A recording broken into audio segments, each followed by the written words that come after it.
Ayah Mas Bambang ini memiliki kurang lebih sekitar 5 buah beca. 5 buah beca ini biasa disewakan oleh ayahanda Mas Bambang kepada orang-orang yang memang biasa menyewa. Jadi setiap pengemudi beca ini bebas mengambil atau menyewa becanya kapanpun. Namun tetap ada hitung-hitungan yang memang sudah istilahnya sudah bersama ya, sudah ada istilah, ada hitung-hitungan bersama atau kesepakatan. Karena memang pada saat itu masih jarang pengemudi becak yang memiliki becak pribadi. Nah, salah satu tukang becak ini mempunyai satu pengalaman horor ketika beliau ini sedang mencari penumpang, dan pengalaman horor ini terjadi ketika waktu sudah sepi. Sebutlah pengemudi beca ini dengan nama Pak Slamet. Seperti hari-hari biasanya, beliau ini menarik beca dari pagi dan kadang-kadang memang berkeliling juga, walaupun memang mempunyai tempat mangkal yang khusus. Namun ada kalanya memang beliau ini berkeliling. Pak Slamet ini memiliki 1 orang anak. Karena memang sudah mempunyai istri dan anak, Pak Slamet ini selalu bekerja keras dan rajin dalam menarik becaknya. Dan pada suatu malam, saat dia ini menjajakan becaknya sambil berkeliling, dan kondisi pada waktu itu memang sedikit gerimis, apalagi kondisi lampu jalanan ini sangat-sangat jarang sekali ya di era tahun 70-an. Sering atau dijumpai dengan kondisi jalanan yang gelap. Ketika Pak Slamet ini sedang berkeliling, tiba-tiba Pak Slamet ini diberhentikan oleh seorang wanita, dan lebih tepatnya kejadian ini sekitar pukul 9 malam yang diingat Pak Slamet. Dan perempuan ini menghentikan becak Pak Slamet. Beliau sosok ini ingin diantarkan ke satu tempat di daerah selatan. Setelah tawar-menawar dengan harga yang disepakati, Pak Slamet pun mengayuh becaknya dengan bersemangat sesuai dengan arah yang diminta oleh penumpang tersebut. Dan menurut Pak Slamet ini tidak ada firasat apa-apa, karena tertutup dengan rasa senangnya yang mendapatkan seorang penumpang. Istilahnya ada uang tambahan ketika Pak Slamet ini mau ke arah pulang. Kembali lagi ke cerita. Becak Pak Slamet ini lantas menyusuri jalanan ke arah selatan. Dengan kondisi jalanan yang sepi, bahkan pada waktu itu sebetulnya belum malam, namun karena kondisi gerimis yang ringan, suasana ini sangat sepi sekali.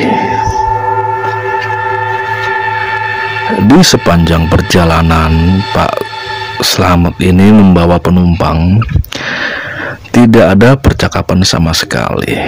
Mereka berdua sama-sama diam. Pak Slamet dengan fokusnya mengayuh becaknya. Dan di sepanjang jalan itu benar-benar sangat jarang sekali Pak Slamet bertemu dengan orang-orang yang lalu lalang.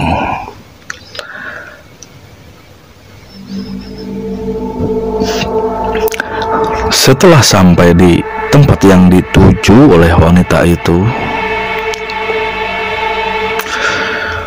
wanita itu meminta berhenti di sebuah tempat.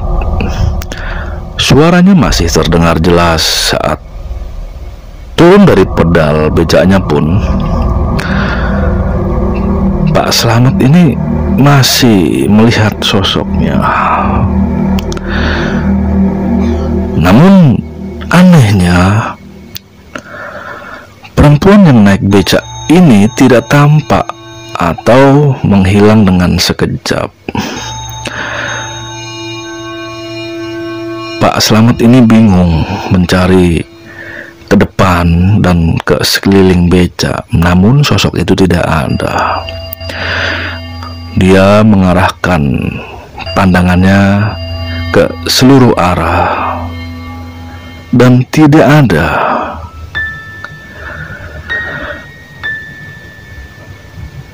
Namun setelah sedikit sadar,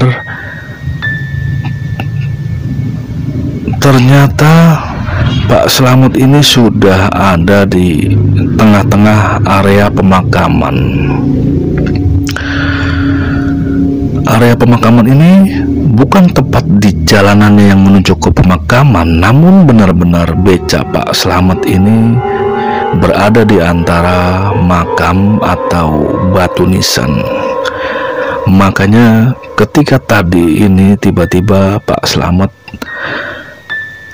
tidak bisa menggenjot becaknya karena seperti terhalang sesuatu. Makanya ketika melihat keadaan tersebut, Pak Slamet kaget. Bagaimana bisa berada di tengah-tengah kuburan? Kalau dipikir secara nalar, tentunya di pinggiran kuburan pun akan tersandung oleh batu nisan atau yang lainnya. Namun ini tidak, seperti prosesnya seperti diangkat dan ditaruh di tengah.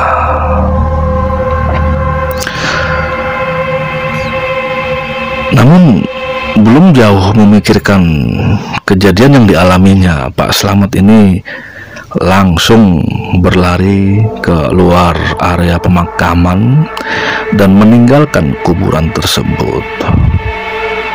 Peluh yang ada di wajah ini semakin deras. Sungguh dia jelas-jelas sangat takut. Dia lari dengan sangat kencang dan ngos-ngosan nafasnya. Kurang lebih dari sekitar 10-15 menit, Pak Slamet ini sampai ke sebuah warung. Dan di warung ini Pak Slamet minta minum air putih. Dan setelah kondisi agak tenang, Pak Slamet pun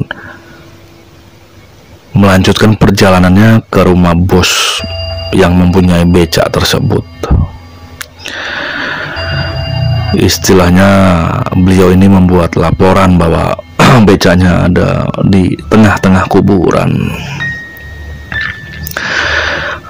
Dan setelah menemui Pak Bambang yang juragan becak, Pak Slamet pun disuruh pulang saja ke rumah, biar nanti anak buah yang lain yang mengurusnya.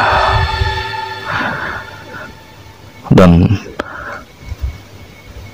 benar saja, jadi malam itu becaknya yang tertinggal di kuburan tidak serta-merta diangkut apa dibawa ke rumah, namun memang menunggu hari sudah mulai pagi.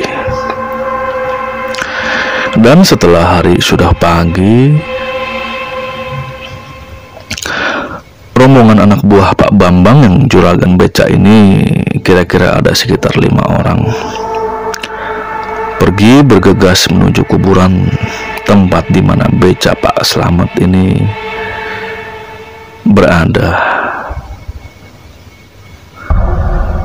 Dan akhirnya beca tersebut diangkat beramai-ramai menggunakan kayu yang dipanggul.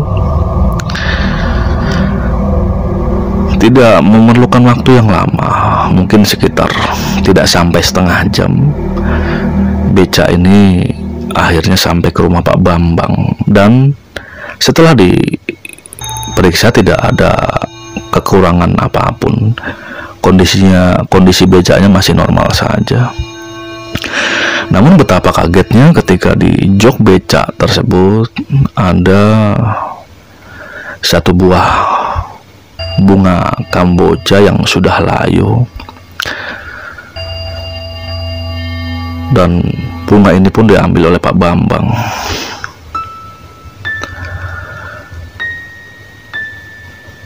Dan setelah kejadian yang dialami oleh Pak Slamet ini, rekan-rekan tukang beca yang menarik malam pun agak sedikit waspada. Jika memang mendapatkan penumpang yang kira-kira mencurigakan, mending jangan diambil. Kira-kira itulah yang dialami oleh Pak Slamet, seorang tukang beca sewaan. Kejadian ini sudah sangat lama terjadi. Kurang lebihnya mohon maaf. Wassalamualaikum warahmatullahi wabarakatuh.